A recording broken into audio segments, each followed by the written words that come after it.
हुआ कर दो, स्टार्ट हो गया। हाँ, बहुत सारे प्रयोग में एक ये आज का जो प्रयोग बताने जा रहा हूँ कहते हैं कि बंदरों को जब आप सेवा करते हैं, कोई कहती कि जो लंबी बीमारी से गुजर रहा है, बीमारी सही होने का नाम ही नहीं रही, तो आपको बंदरों की सेवा करनी चाहिए, क्योंकि बंदरों की जो सेवा में ऐश्वर्य।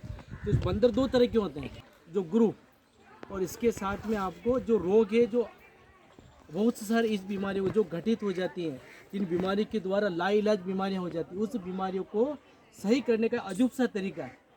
आपको बंदरों की सेवा करनी चाहिए। जब सेवा करोगे, जब आप ये चने का लोगे, तो वो जब खाएंगे तो आपके कार्य सिद्ध होंगे और आपकी सारी बीमारियां इसी के द्वारा सही होगी।